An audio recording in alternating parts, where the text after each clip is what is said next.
ಅತ್ತೆ, ಇದ್ರಲ್ಲೂ ಯಾವುದೋ ಫೋಟೋಸ್ ಇದೆ ನೋಡಿ.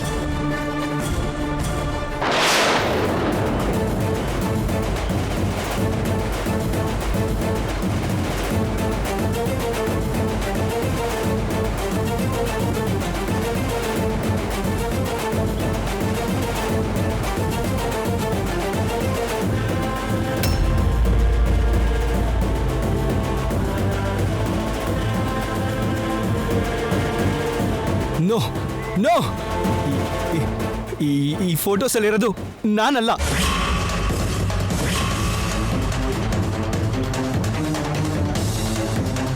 ನಾನು ಯಾವ ಹೋಟೆಲ್ ರೂಮಿಗೂ ಹೋಗಿಲ್ಲ.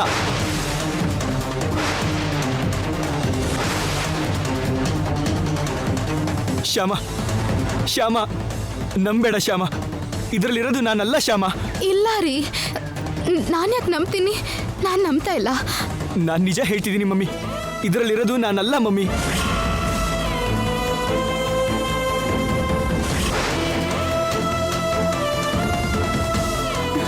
ರೀ, ನೀವೇನು ಭಯ ಪಡಬೇಡಿ.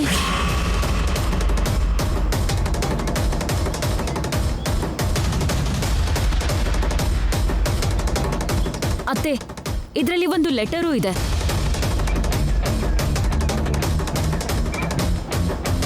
ಟ್ವೆಂಟಿ 4 ಅವರ್ಸ್ ಅಲ್ಲಿ ಈ ಫೋಟೋ ಸೋಷಿಯಲ್ ಮೀಡಿಯಾದಲ್ಲಿರುತ್ತೆ.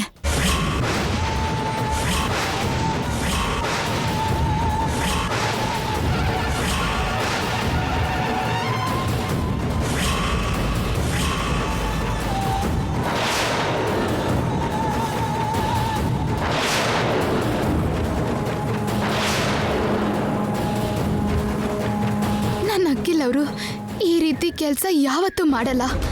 ಯಾರೋ ಬೇಕು ಅಂತಾನೆ ಸುಳ್ಳು ಸುದ್ದಿ ಸೃಷ್ಟಿ ಮಾಡಿದ್ದಾರೆ. ಇದ್ರ ಹಿಂದೆ ಯಾರಿದಾರೋ ಬೇಗ ಕಂಡು ಹಿಡಿಬೇಕು. ಆಗೋಯ್ತು, ಸರ್ವನಾಶ ಆಗೋಯ್ತು. ನನ್ನ ಜೀವನ ಎಲ್ಲ ಸರ್ವನಾಶ ಆಗೋಯ್ತು.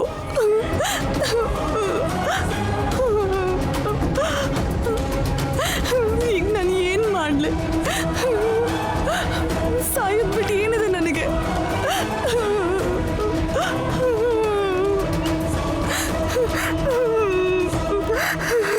ಟೀಚರ್, ಅಳ್ಬೇಡಿ. ಇದು ನಿಮ್ಮೊಬ್ರು ಸಮಸ್ಯೆ ಅಲ್ಲ, ನಮ್ಮ ಕುಟುಂಬದ ಸಮಸ್ಯೆ ಕೂಡ.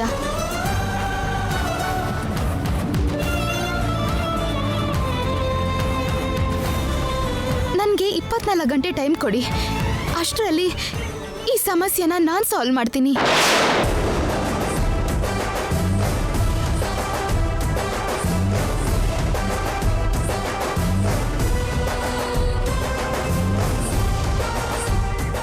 ಟೀಚರ್, ಇಲ್ಲಿ ನೋಡಿ, ನನ್ನ ನಂಬಿ. ಸರಿಯಾಗಿ 24 ಗಂಟೆಯಲ್ಲಿ ಇದನ್ನ ಯಾರು ಮಾಡಿದ್ದೋ, ಇದ್ರ ಹಿಂದೆ ಯಾರಿದ್ದಾರೋ ನಾನು ಕಂಡು ಹಿಡಿತೀನಿ.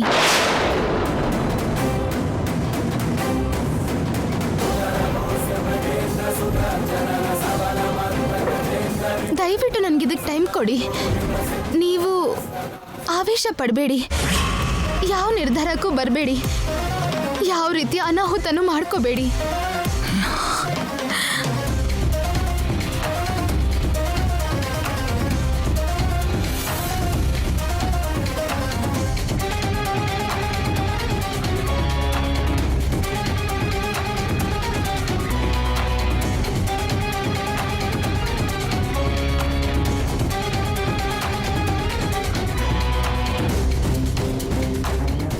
ಇದೇನು ಶ್ಯಾಮ ಎಷ್ಟು ಕಾನ್ಫಿಡೆಂಟ್ ಆಗಿ ಕಂಡುಹಿಡಿತೀನಿ ಅಂತಾಳೆ? ಏನಾದರೂ ಮಾಡಿಬಿಡ್ತಾಳ? ಅಂಥ ಸೀನ್ ಇಲ್ಲ ಬಿಡು. ಮೊದಲೇ ಹಳ್ಳಿ ಗುಗ್ಗು, ಇವಳ ಬಗ್ಗೆ ಯಾಕೆ ಯೋಚನೆ ಮಾಡಬೇಕು?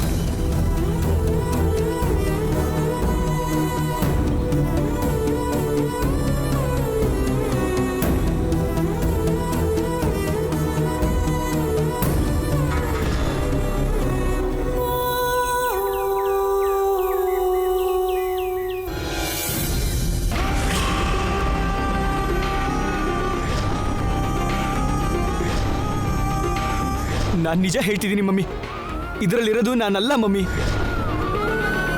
24 ಅವರ್ಸ್ ಅಲ್ಲಿ ಈ ಫೋಟೋ ಸೋಷಿಯಲ್ ಮೀಡಿಯಾದಲ್ಲಿರುತ್ತೆ. ಏನ್ರಿ ಇದು? ಒಂದಾದ್ಮೇಲೊಂದು ಯಾವುದಾದ್ರೂ ಒಂದು ಸಮಸ್ಯೆ ನಮ್ಮ ಕುಟುಂಬಕ್ಕೆ ಬರ್ತಾನೆ ಇದೆ.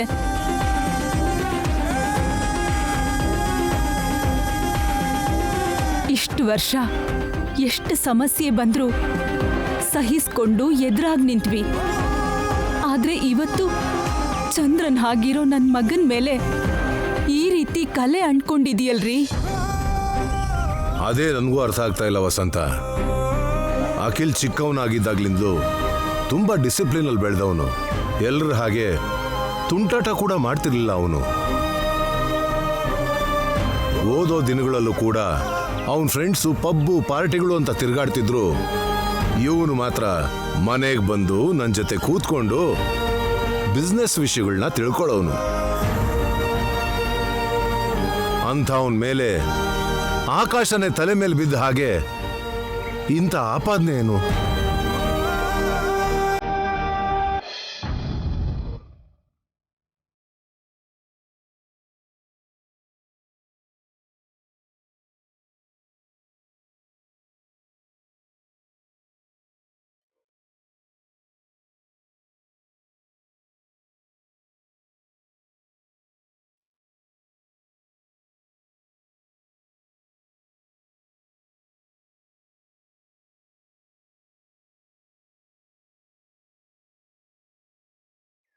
ಮಮ್ಮಿ, ನಾನು ಯಾವ ತಪ್ಪು ಮಾಡಿಲ್ಲ ಮಮ್ಮಿ.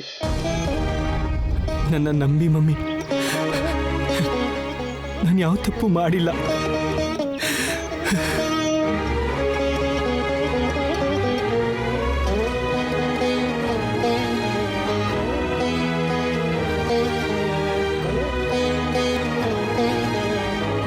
ನೀನು ನನ್ನ ಮಗ ಕಂದ. ನನ್ನ ಆಯಸ್ಸನ್ನೆಲ್ಲ ಪ್ರಾಣ ಮಾಡಿ ನಿನಗೆ ಜನ್ಮ ಕೊಟ್ಟಿದ್ದೀನಿ. ನೀನೇನು ಅಂತ ನನಗೆ ಗೊತ್ತಿಲ್ವಾ?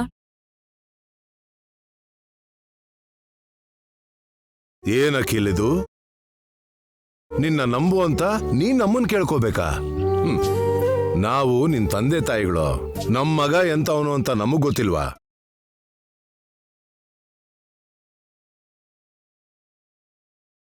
ನೀನು ನಂದ್ಕೋಬೇಡ ಅಖಿಲ್. ನಾವು ತಪ್ಪು ಮಾಡದೇ ಇದ್ದಾಗ ಅದು ನಿರೂಪಿಸೋ ಬಾಧ್ಯತೆ ಕೂಡ ನಮ್ಮ ಮೇಲೆ ಇರುತ್ತೆ.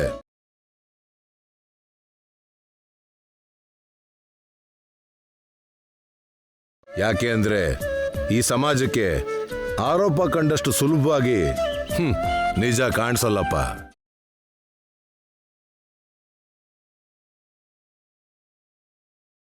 ಯಾವಾಗ್ಲೂ ತಪ್ಪು ಮಾಡೋರ್ನ ಯಾರು ನೋಡೋದಿಲ್ಲ.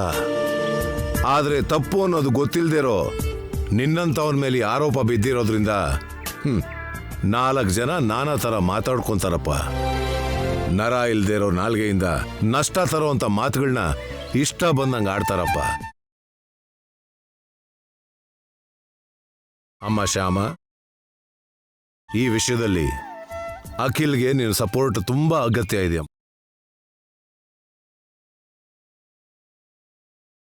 ಅವನು ನನ್ನ ಮಗ ಅಂತ ನಿನ್ನ ಹತ್ರ ಹೀಗೆ ಹೇಳ್ತಿಲ್ಲಮ್ಮ. ನೀನ್ ನನ್ನ ಮಗಳಾಗಿದ್ರು ನಾನು ನಿನ್ಗೆ ಇದೇ ಮಾತನ್ನ ಹೇಳ್ತಿದ್ದೆ.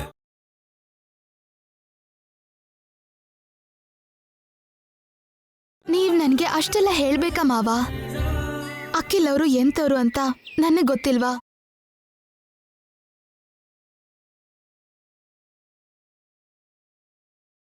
ಅದಕ್ಕೆ ಮಾವ 24 ಗಂಟೆಯಲ್ಲಿ ಈ ಸಮಸ್ಯೆ ಬಗೆಹರಿಸ್ತೀನಿ ಅಂತ ಟೀಚರ್ಗೆ ಮಾತು ಕೊಟ್ಟಿದ್ದೀನಿ.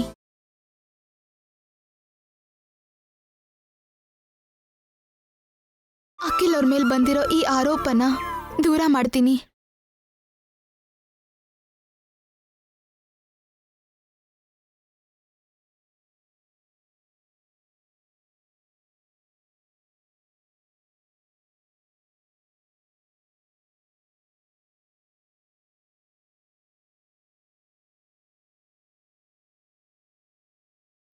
ಏನ್ ಕೃಷ್ಣ ಇದು? ಯಾಕೆ ಹೀಗ್ ಮಾಡ್ದೆ? ಅಂದದಲ್ಲಿ ಆಸ್ತಿಲಿ ಯಾವ ರೀತಿಲೂ ಸಮ ಇಲ್ದಿರೋ ನಾನು ರೀತಿ ಆಡ್ತಿರೋ ನಾಟಕದಲ್ಲಿ ಭಾಗ ಆಗಿ ಇವ್ರಿಗೆ ಹೆಂಡತಿ ಆದೆ. ಆದ್ರೂ ನನ್ನ ಹೊರಗಡೆ ಕಳಿಸ್ದೆ. ಸಂಪ್ರದಾಯ ಪದ್ಧತಿ ಗೌರವ ಕೊಟ್ಟು ನನ್ನ ಹೆಂಡತಿಯಾಗಿ ಒಪ್ಕೊಂಡು ಪ್ರೀತಿಯಿಂದ ನೋಡ್ಕೋತಿದ್ದಾರೆ. ಈ ರೀತಿ ಒಳ್ಳೆ ಗುಣಗಳಿರೋ ಒಳ್ಳೆ ವ್ಯಕ್ತಿ ಅಖಿಲ್ ಅವರು. ಕೃಷ್ಣ, ಅಖಿಲ್ ಅವರು ಎಂತವ್ರು ಅಂತ ನಿನ್ನೆ ಗೊತ್ತಿಲ್ವಾ? ಒಳ್ಳೆತನಕ್ಕೆ ತೋರ್ಸೋ ರೂಪ ಅವರು. ಅಖಿಲ್ ಅವ್ರ ಮೇಲೆ ಈ ಅಪವಾದ ಯಾಕೆ ಬಂತು? 10 ಜನ ಚೆನ್ನಾಗಿರ್ಲಿ ಅಂತ ಬೇಡ್ಕೊಳ್ಳೋ ಒಳ್ಳೆ ಮನ್ಸಿದೆ ಅಖಿಲ್ ಅವ್ರಿಗೆ. ಆ ರೀತಿ ಮನುಷ್ಯನ ಮೇಲೆ ಆಪಾದನೆನಾ? ಆ ರೀತಿ ಮನುಷ್ಯನ ಮೇಲೆ ಈ ತರ ನಿಂದನೇನಾ? ಅಖಿಲ್ ಅವ್ರಿಗೆ ಕಷ್ಟ ಕೊಡ್ಬೇಡ ಕೃಷ್ಣ, ನಾನ್ ತಡ್ಕೊಳಕ್ಕಾಗಲ್ಲ.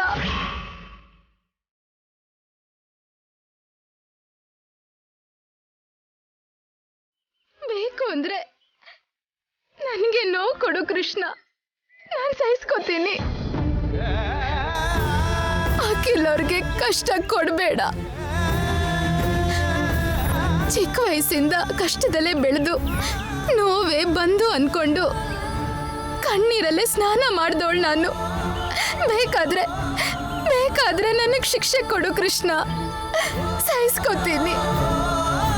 ಅಖಿಲ್ ಅವ್ರ ಮೇಲೆ ಬಂದಿರೋ ಈ ಆರೋಪನ ದೂರ ಮಾಡು ಕೃಷ್ಣ. ನಿಜ ಏನೋ ನಾನು ನಿರೂಪಿಸ್ತೀನಿ. ನನಗೆ ನಿನ್ನ ಆಶೀರ್ವಾದ ಬೇಕು, ನಿನ್ನ ಸಹಾಯ ನನಗೆ ಬೇಕು ಕೃಷ್ಣ.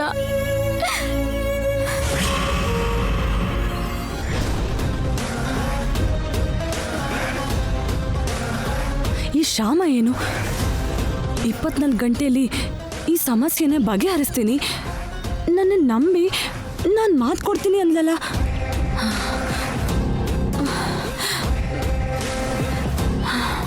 ಈ ಶ್ಯಾಮಂಗೆ ಅಷ್ಟು ಬುದ್ಧಿ ಇದೆಯಾ? ನಾನೆಷ್ಟು ಪರ್ಫೆಕ್ಟಾಗಿ ಪ್ಲ್ಯಾನ್ ಮಾಡಿದ್ದೀನಿ. ಎಲ್ಲೂ ಯಾವ ಡೌಟು ಬರ್ದಿದ್ದ ಹಾಗೆ, ಯಾವ ಕ್ಲೂ ಸಿಗ್ದ ಹಾಗೆ ನೀಟಾಗಿ ಪ್ಲ್ಯಾನ್ ಮಾಡಿದ್ದೀನಿ. ಆದರೂ ಇವಳು ಅಷ್ಟು ಕಾನ್ಫಿಡೆಂಟಾಗಿ ಹೇಗೆ ಹೇಳಿದ್ಲು? No chance. ಅವಳಿಗಷ್ಟು ಸೀನ್ ಇಲ್ಲ. ಏನೋ ನಾನೇನಾದರೂ ಮಾಡಿಕೊಂಡ್ರೆ ಅಂತ ಟೆನ್ಷನಲ್ಲಿ ಅಲ್ಲಿ ಹಾಗೆ ಮಾತಾಡಿರ್ಬೋದು. ಅಷ್ಟಕ್ಕೂ ಅಂಥ ಸಿಚುವೇಶನಲ್ಲಿ ಯಾರಾದರೂ ಎಂಥವ್ರಾದರೂ ಅಂಥ ಡೈಲಾಗ್ಸೇ ಹೇಳ್ತಾರೆ. ಆದರೂ ಸರಿ, ನನ್ನ ಜಾಗ್ರತೆಯಲ್ಲಿ ನಾನಿರಬೇಕು. ನನ್ನ ಈ ಪರ್ಫಾರ್ಮೆನ್ಸಲ್ಲಿ ಸ್ವಲ್ಪ ವ್ಯತ್ಯಾಸ ಆಗಿ ಅವ್ರು ಗಮನಿಸಿದ್ರು ದೊಡ್ಡ ಪ್ರಾಬ್ಲಮೇ ಆಗ್ಬಿಡುತ್ತೆ. ಎಂಥ ಪರಿಸ್ಥಿತಿಯಲ್ಲೂ ನಾನು ಈ ರೂಮಿಂದ ಹೊರಗಡೆ ಹೋಗಬಾರ್ದು.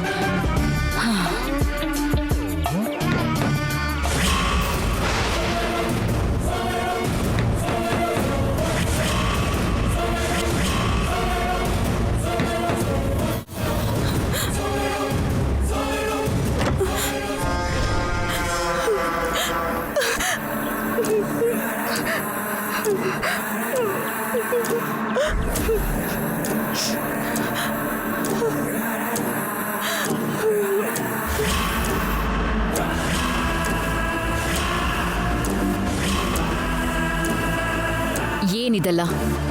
ಇಲ್ಲೇನ್ ನಡೀತಾ ಇದೆ? ಎಷ್ಟೋ ಕನಸು ಕಂಡಿದ್ದ ನನ್ನ ಜೀವನ ಸರ್ವನಾಶ ಆಗೋಯ್ತು ಐಶ್ವರ್ಯ, ನಾಶ ಆಗೋಯ್ತು. ಇಂಥ ಮಾತುಗಳನ್ನೆಲ್ಲ ಎಲ್ರ ಮುಂದೆ ಹೇಳು. ಈಗ ನಿಜವಾದ ವಿಷಯ ಹೇಳು. ಯಾವ ಹುಡುಗಿ ಆದರೂ ಇಂಥ ವಿಷಯದಲ್ಲಿ ಸುಳ್ಳನ್ನ ಹೇಗೆ ಹೇಳ್ತಾಳೆ ಐಶ್ವರ್ಯ? ನಾನು ಅಖಿಲ್ನ ಆಸೆ ಪಟ್ಟಿದ್ದು ನಿಜನೇ, ಆದರೆ ಇಷ್ಟು ಕೀಳ್ಮಟ್ಟಕ್ಕಿಳಿಯೋ ಹುಡುಗಿ ನಾನಂತೂ ಅಲ್ವೇ ಅಲ್ಲ.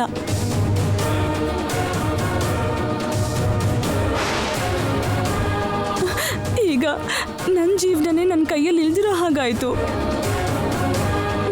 ಅದಕ್ಕೆ ಬದುಕಬೇಕನ್ನೋ ಆಸೆ ಸತ್ತು ಸಾಯ್ಬೇಕನ್ನೋ ಆಸೆ ಇನ್ನೂ ಹೆಚ್ಚಾಗ್ತಿದೆ. ನಿನಗೆ ಎಷ್ಟೋ ಸಲ ಹೇಳಿದ್ದೀನಿ, ಅಖಿಲ್ ಅಷ್ಟು ಈಸಿಯಾಗಿ ನಿಂಗೆ ಸಿಗೋಂಥ ಹುಡುಗ ಅಲ್ಲ. ನೋಡು ರಂಜಿನಿ, ನೀನ್ ಹೇಳಿದ್ದನ್ನ ಸಾಕಷ್ಟು ಪಾಸಿಟಿವ್ ವೇಯಲ್ಲಿ ತಗೊಂಡಿದ್ರು ನನ್ನ ಡೌಟ್ಸು ನನಗಿದೆ. ಈಗ ಅದನ್ನೆಲ್ಲ ಕೇಳಿ ನಿನ್ನನ್ನ ಡಿಸ್ಟರ್ಬ್ ಮಾಡೋಕ್ ಹೋಗಲ್ಲ. ಬಟ್ ಒಂದನ್ ಮಾತ್ರ ನೆನ್ಪಿಟ್ಕೋ, ನೀನು ನನ್ನಿಂದ ಈ ಮನೆಗೆ ಬಂದಿರೋದು. ಇದು ನಿನ್ ಕೆಲ್ಸಾನೇ. ನೀನೇ ಎಲ್ಲ ಪ್ಲಾನ್ ಮಾಡಿದ್ದು ಅಂತ ಗೊತ್ತಾದ್ರೆ ಮಾತ್ರ ನಾನ್ ಸುಮ್ಮನಿರಲ್ಲ. ಯಾಕಂದ್ರೆ ನಿನ್ನನ್ನ ಇಲ್ಲಿ ಕರ್ಕೊಂಡು ಬಂದಿದ್ದಕ್ಕೆ ನನಗೆ ಕೆಟ್ಟ ಹೆಸರು ಬರುತ್ತೆ. ಅಂತ ಪರಿಸ್ಥಿತಿ ಏನಾದ್ರೂ ಬಂದ್ರೆ ಮಾತ್ರ ನೀನ್ ಇಲ್ಲಿವರೆಗೂ ನೋಡಿರೋ ಐಶ್ವರ್ಯನ ಬೇರೆ ರೂಪದಲ್ಲಿ ನೋಡ್ಬೇಕಾಗತ್ತೆ.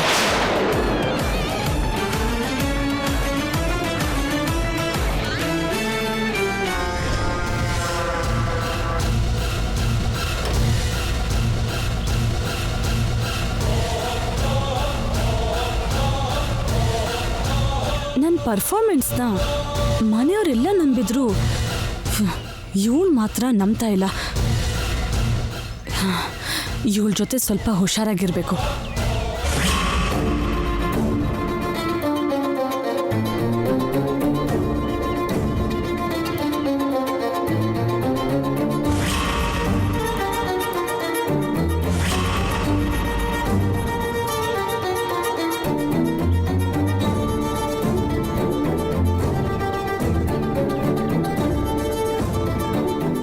ಇಷ್ಟು ನೋವು ಪಡ್ತಿದ್ರೆ ಆರೋಪ ಹೊತ್ತಿರೋ ಅಖಿಲ್ ಅವರು ಇನ್ನೆಷ್ಟು ನೊಂದ್ಕೊಳ್ತಿದ್ದಾರೋ. ನನ್ನ ಪ್ರಾಬ್ಲಮು ನೀನೇ ಅಖಿಲ್.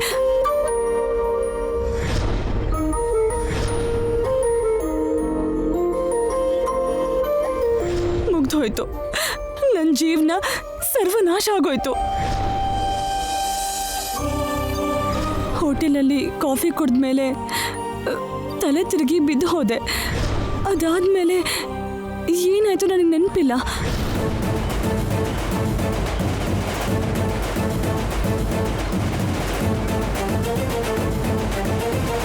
ಕಣ್ಬಿಟ್ಟು ನೋಡಿದಾಗ ಹೋಟೆಲ್ ರೂಮಲ್ಲಿದ್ದೆ.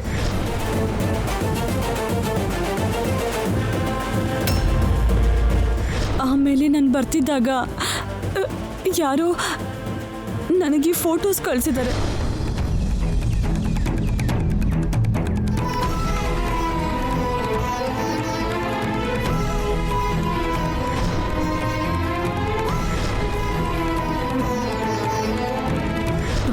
ಅವರ್ಸ್ ಅಲ್ಲಿ ಈ ಫೋಟೋ ಸೋಷಿಯಲ್ ಮೀಡಿಯಾದಲ್ಲಿರುತ್ತೆ.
ಎಲ್ರಿ ಇದ್ದೀರಾ ರೀ?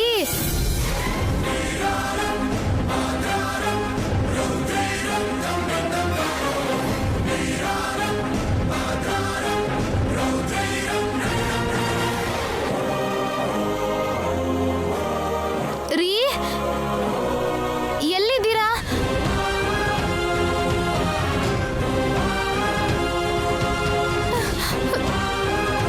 ರೀ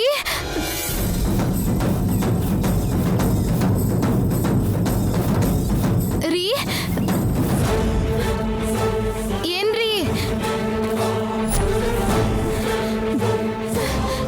ರೀ ಶ್ಯಾಮಾ, ಏನಾಯ್ತು? ಅಖಿಲ್ ಅವರು ಮನೇಲಿ ಇಲ್ಲ ಅತ್ತೆ. ಮನೆ ಎಲ್ಲ ಹುಡುಕ್ದೆ. ಈ ಟೈಮಲ್ಲಿ ಎಲ್ಲಿಗೆ ಹೋಗಿರ್ತಾನೆ?